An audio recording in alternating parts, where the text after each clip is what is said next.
morning, everybody. Good morning.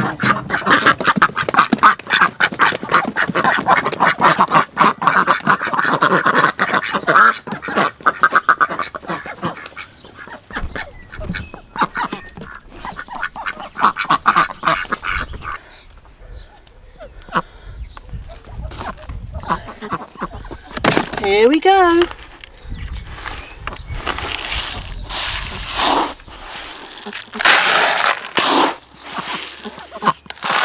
Hello, darling. Can't wait. Oh, so hungry. Frida, you're hungry every morning, aren't you? Yes, you are. Yes, you are, darling. There you go.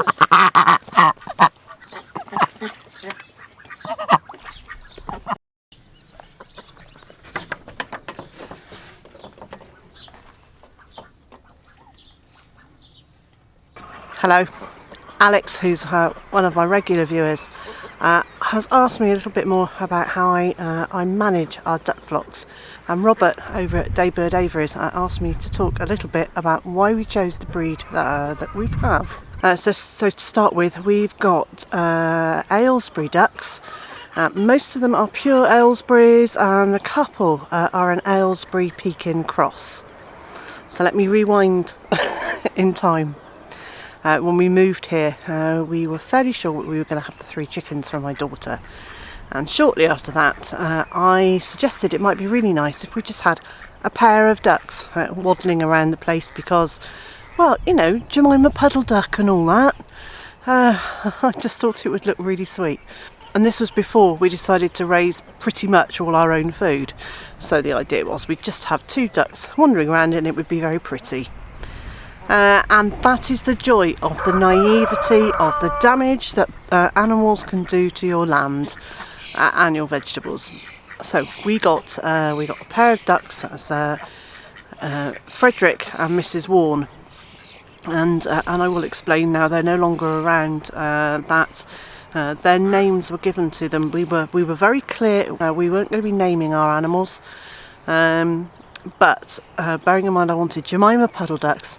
I named them Frederick and Mrs. Warne. Now, Frederick Warne was the publisher of the Beatrix Potter books, and as far as I understand, he married Beatrix Potter, and if I've got that wrong, someone please let me know, but too late now. So she would have in fact been Mrs. Warne. So Frederick and Mrs. Warne after Beatrix Potter because of the Jemima Puddle Duck connection. Tenuous but really obvious at the same time. So we had the 2 of them, and we had just started hatching eggs, and we'd had our first couple of chicken hatches that were successful. So we said, shall we give it a go with ducks? And I think by that point we'd decided that possibly we would start eating our own meat. So we hatched a pair of ducks in that first hatch. Both of which were called Frederickson, both boys, and Frederickson for the obvious reason.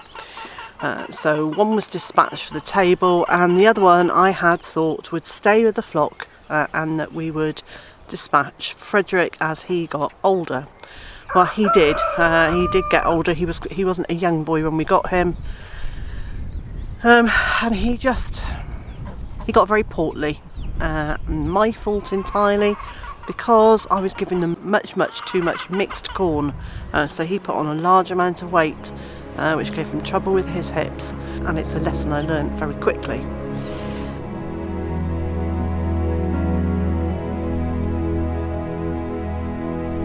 So we had 3 girls and Frederickson. And Frederickson wasn't really, he was not a very good drake. He was very rough with the girls. To the point where they had bald patches on the back of their head, and a couple of them had cuts on the back of their head from where he was treading on them and breeding with them, and they obviously they were finding it very distressing, which wasn't a good thing. So we set some of his eggs into hatch early last year, and although some were fertile, none actually hatched. So we tried a second batch and the same thing happened again. Some were fertile but none of them hatched. And at that point I just said, if we want our breeding programme of ducks to continue, we need to find a different drake. And that same week somebody not too far away advertised 8 ducks. That was 7 girls and a drake, and we said yes please, and off we went to collect our 8 new ducks.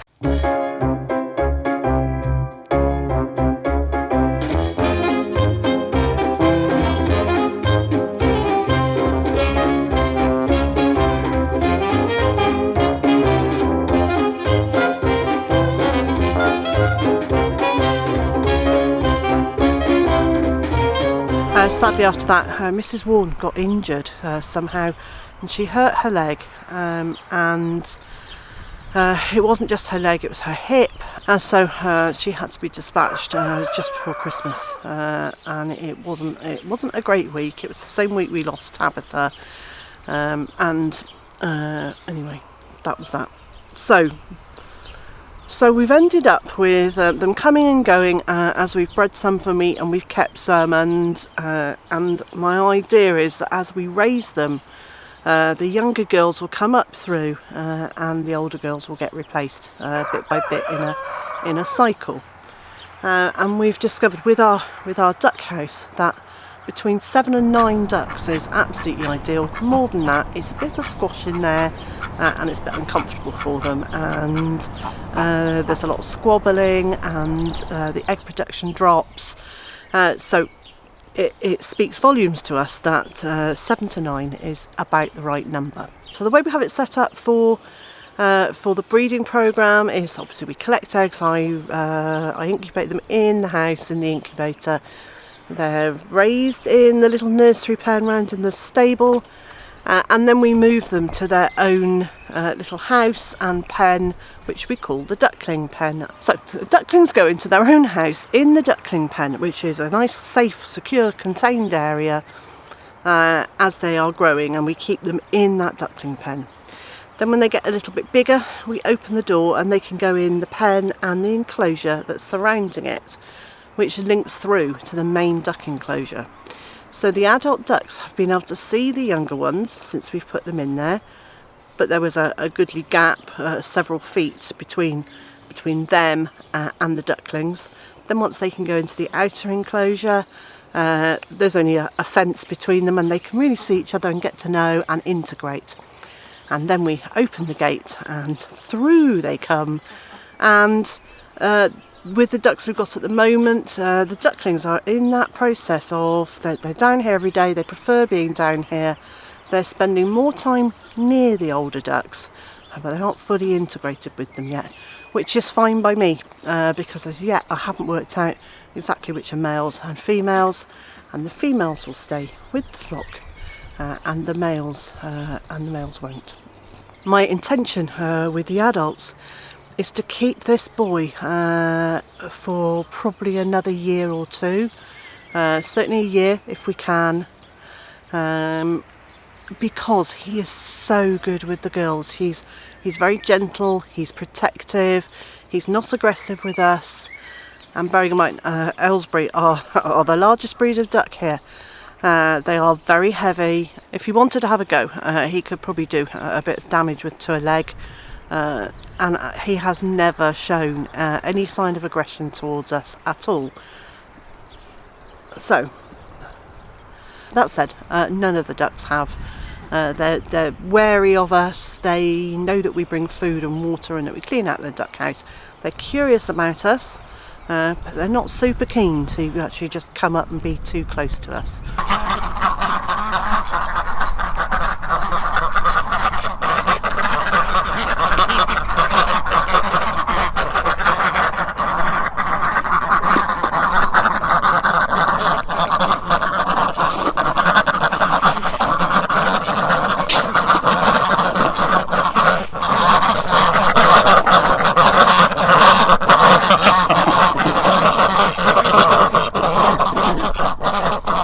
Oh, don't worry about me, dear.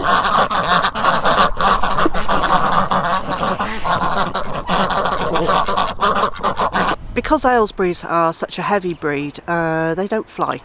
and that's just a fortuitous coincidence. It wasn't part of my planning. I didn't think, oh yes, we'll have Ellsburys because they can't fly. I wanted that big Jemima puddle duck bird, and I knew I wanted a bigger duck rather than a smaller one.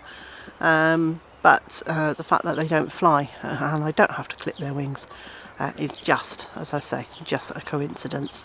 But it does make life very simple. It means that once they're in the enclosure, they're not wandering off anywhere.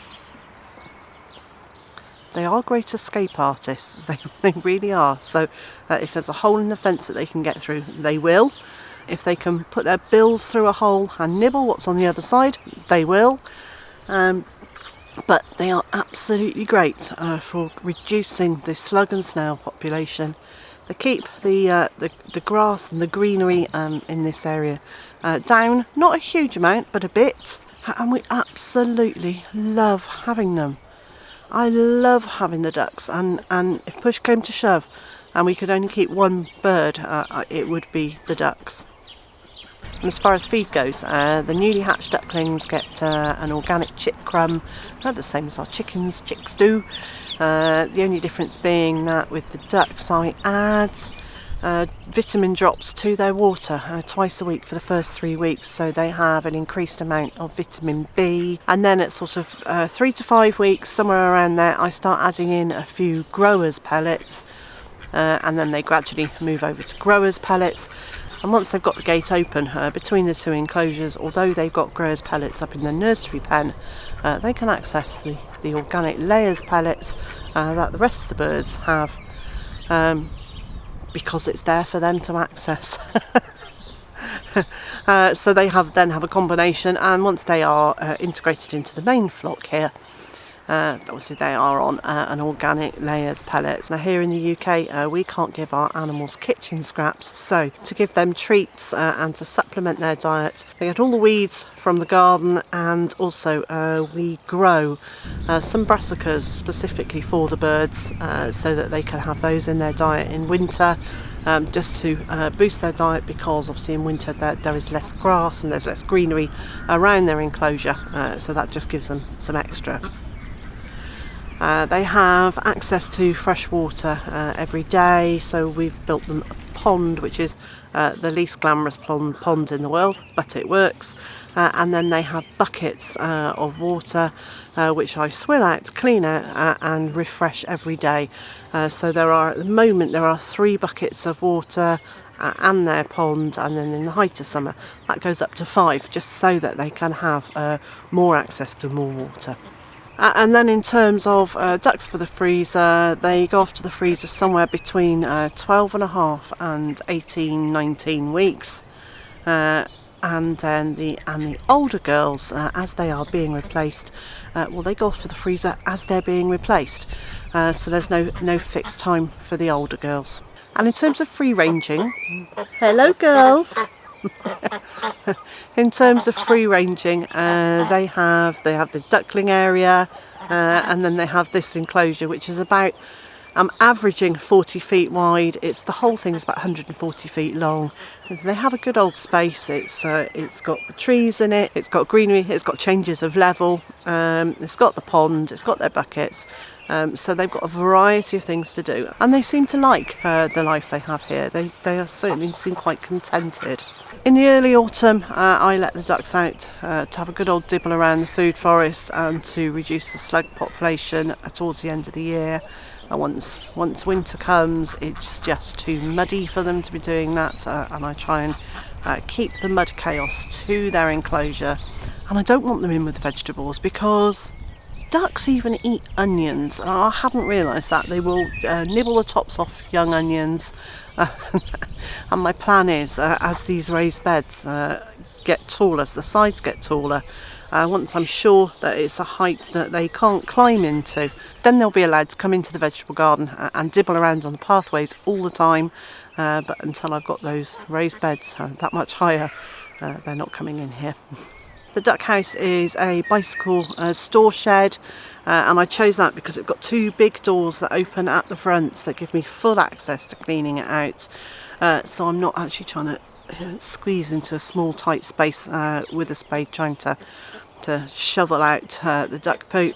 I clean that out about once a week in the summer, and it goes down to once every 3 days in the winter when they're in there more time and the atmosphere is wetter and they're dirtier, and it just gets more soiled because they're in there more.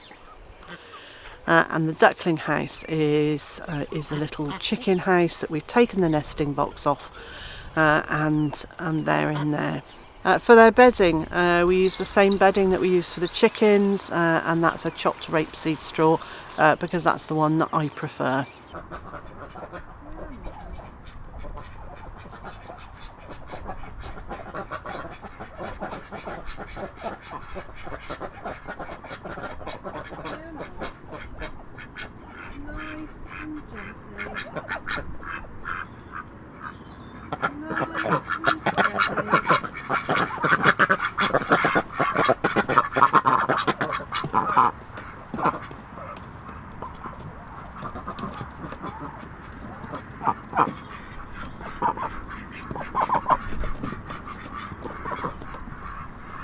Good boys, good girls, good night. So Alex, Robert and everybody else, I hope that was of interest and some help in knowing how we manage our ducks. If you have any more questions about what we do with the ducks, please just leave them in the comments section below, and I'll answer your questions as best I can. And so, wherever you are in the world and whatever you've got planned for today, I hope it's a good one. I also hope you'll join me again tomorrow.